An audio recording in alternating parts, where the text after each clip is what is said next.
Hello, everybody. This is Sharon, and welcome to Real Beauty A to Z, home of all things beauty, just from the inside out. So, for those of you who really know me, you know that I tend to spend a lot of time inside my own head.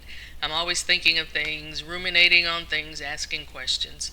But one of the questions I want to pose to you today is, have you ever noticed when you go inside of a bookstore how big the self help section is? I mean, especially when it comes to self esteem. If you think about the number of books that have been written, the number of resources, there are dedicated coaches in the area of self esteem, just a lot of material around that subject.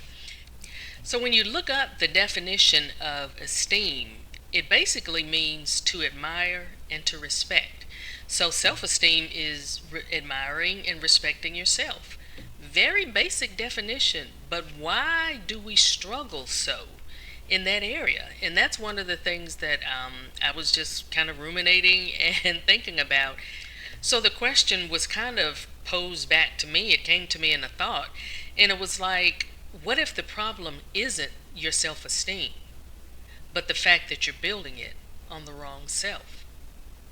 What? I'll say that again. That was pretty profound. What if the problem isn't your self esteem, but the fact that you're building it on the wrong self?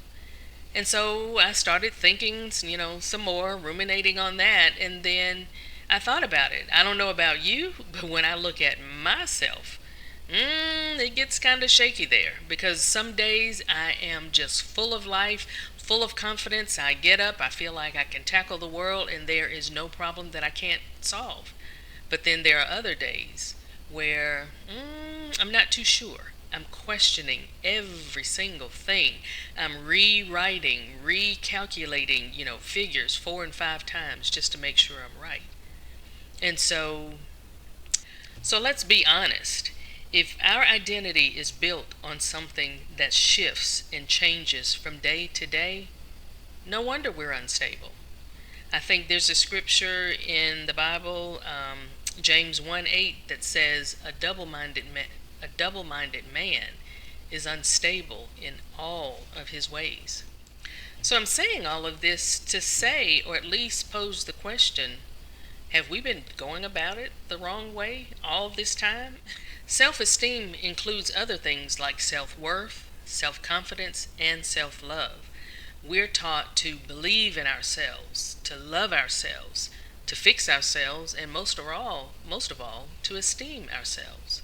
But if our self is tired, if it's insecure, if it's confused, or if it's carrying past hurt or trauma, how can that be a steady and secure foundation? It's kind of like trying to fix a broken mirror using the mirror. It really doesn't make sense, does it? So I think it's about time that we start to rewrite the narrative. Let's try to think about it from a different perspective. So if self esteem says, I determine my own value, why not think about it from God's perspective and say, God's esteem says, He already did. He has already determined your value. So if self confidence says, I've got this, I can handle it, I can do it, God's confidence says, He's got you, even when you don't.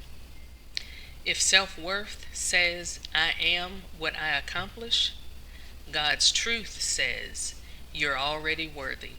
He has already made you worthy right now. God says you are precious and honored in His sight, and He loves you. Every self message that has you and I standing in the center is like standing on sand. Sooner or later, it's going to shift.